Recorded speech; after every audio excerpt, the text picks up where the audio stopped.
Durant trade saga is very much heating up, and we're starting to see just how little leverage the Brooklyn Nets have with this mock trade brought to you by a very prominent ESPN analyst.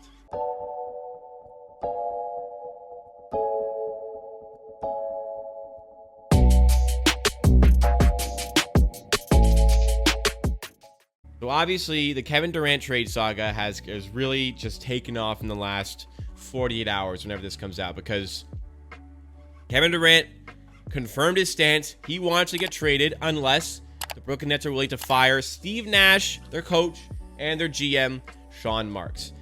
And things got a whole lot worse for the Brooklyn Nets. I mean, obviously, that made it a whole lot worse in terms of, the leverage they have in trading the player. It got a whole lot worse when owner Joe Tsai essentially confirmed on Twitter that they were going to be trading Kevin Durant. So they were obviously hunting for Scottie Barnes in those trade discussions. The leverage they had then was not getting Scottie Barnes. The Raptors never had him on the table. But now, with their leverage plummeting, they really have to start looking at what's available for them. They really understand now that they have to make a trade happen. And we go to actually Bobby Marks of ESPN, who had a very interesting mock trade that I want to show you guys that involved the Toronto Raptors. So first of all, I did have the Boston Celtics trade up, and I feel like, respectfully, if Boston offers this, Brooklyn shouldn't really think twice. They should take this, but we'll see what they do. But as it comes to the Raptors, let's have a look. Check all the boxes, right? We're not talking about Scottie Barnes, who's not on the table right now, but when you look at certainly all 4 first-round picks, a player like OG Anunoby, Gary Trent, Thaddeus Young, you could swap out Anunoby for Pascal Siakam. So you've got a little bit of some young players. You've got draft picks here. They're not the perfect trades, right? I think if Brooklyn's going to be looking for the perfect trade, next August we're going to be sitting in the same situation talking again here. So those are the two teams certainly to keep an eye out as far as what could be the best deal for a player like Kevin Durant. So I really like what he had to say in this discussion. If Brooklyn want to hold out for the perfect trade, they're just pretty much not going to be able to make any trade happen. Like, that's just flat out what it seems like. They need to understand that they're not getting the valuation they were expecting, and this situation is only becoming worse and worse for them. So I have been saying for weeks now that this was kind of the case as it comes to Kevin Durant and what sort of valuation they can get for him. I've been saying this for weeks now. But I never really had any sort of ESPN analyst kind of agree with me here. Not that I need an ESPN analyst to agree with me for me to validate my point. My points are validated, in my opinion, when I say them. I say them because I believe them. But now we're seeing ESPN analysts understand here. Bobby Marks, a very prominent figure, by the way, who are understanding, well, the Raptors don't have to offer Barnes, and they don't have to offer Siakam. So we get this trade here, like we saw earlier. OG Anunoby, Gary Trent Jr., that has to be the foundation for a trade. No ifs, ands, or buts. That has to be the foundation for the trade. I was saying on chat earlier, if you can keep Siakam, Barnes, and Van Vliet, and get KD, you got to make this trade happen. OG, Gary Trent, Thaddeus Young. It would kind of be a bummer to lose Thaddeus Young. I would kind of prefer if we could make that Khem Birch for salary's sake. Maybe Simi Halleck as well to balance out salaries. But if they want to get Thaddeus Young because he also can provide some sort of role off the bench, then so be it. You're getting Kevin Durant here. The 4 first is a little bit steep. I'd like to give 3. Maybe you can add some protections if it's going to be 4. But if 3 or 4 first-round picks is the difference between getting Kevin Durant or not getting Kevin Durant, I would do that in order to get Kevin Durant. That is my firm stance on this trade here. But the reality is, Brooklyn, like I said, they do not have the leverage that they thought they were going to have. They already did not have a ton of leverage. That leverage became worse when the reports came out from Shams that Kevin Durant was continuing to seek for a trade. And that leverage got even worse when it was confirmed by Joe Tsai, essentially, on Twitter. Let me pull up that tweet. Joe Tsai, the Brooklyn Nets owner, essentially confirmed on Twitter that they were going to trade Kevin Durant. Look out for our front office and coaching staff. They have my support. Why would you tweet that? Why would you tweet that? Why would you tweet that? Now, every team's like, oh, they have to trade him. So we don't need to give up as much as we were going to give up before because they have to trade him now. How stupid was that? I mean, I can't believe he did that, but Hey, for teams like the Raptors trying to make that trade happen, go ahead. And what I think the biggest highlight from this, and how this just shows how drastically something like that can change his valuation, because Bobby Marks on July 1st, right as this saga was getting started, used this as a mock trade for the Raptors and involved Scotty Barnes and OG Anunoby. The Raptors were never going to do this trade. They were never going to do this trade 100%.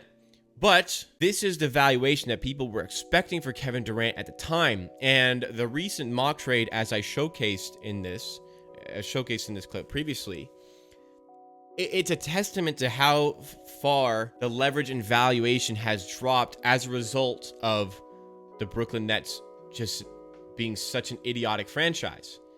If you want to learn how to handle a trade saga for a star player, look at what the Brooklyn Nets have done and do everything differently. Because what should have happened with the Kevin Durant saga here, as soon as he comes out and says anything, well, first of all, you should probably do a pretty good job of keeping that under wraps originally. But let's say Kevin Durant, he's disrespectful and goes straight to media and talks about how he wants to trade. Then you need to have a conversation with him privately. You need to have a private conversation with Kevin Durant. I understand there can be leaks, that gets out the shams, but you need to have a private conversation with Kevin Durant.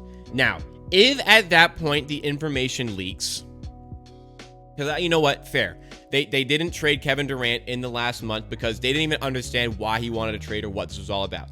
Now they had that information. That should have been kept private. Even if it did leak, that shouldn't have leaked. You should have a close circle of people that you know will not leak that information, who are involved in that conversation. That should not get out. So there's the biggest problem. Then once that information leaks, and it's already a big problem that the information is leaked, you cannot go to the media. You can't, not even media. He went on fucking Twitter to say, we're trading Kevin Durant because I support my coaching staff and I support my ownership. I support my management. How stupid can you be? Like, how stupid can you be as an owner? The Raptors, they would never. Like, we are. Moments like this make me understand how truly blessed we are to be Raptors fans, because our ownership and our management is just so great. They're so tight-lipped. We don't have really any leaks whatsoever. We keep it to ourselves. And you know, when a big trade is going to happen, we keep it in the wraps. Like when we traded for Kawhi Leonard, there was like no report suggesting anything was going to happen. There was nothing. DeRozan thought he was safe. He wasn't going to get traded. Now that's a little scummy to maybe tell him he wasn't going to get traded, but nobody had any sort of wind of that possibly happening until it was like, oh, this trade just happened out of nowhere type thing.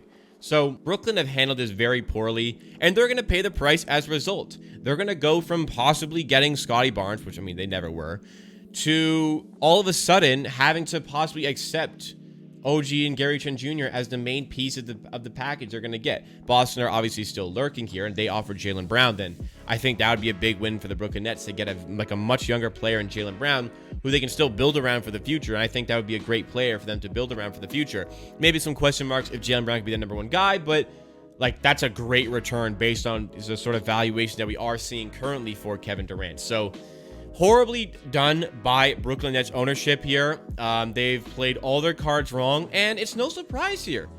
The Brooklyn Nets are a losing franchise. They continue to lose, and when they have a glimmer of hope, they just find a way to completely ruin their organization again. Like they had maybe some stuff on the way. They had like Darren Williams there, but like, you know, there was the horrifyingly bad trade where they got Kevin Garnett and Paul Pierce, which tanked their organization for years because of all the picks they gave to Boston Celtics and turned the Celtics into a freaking superstar organization again.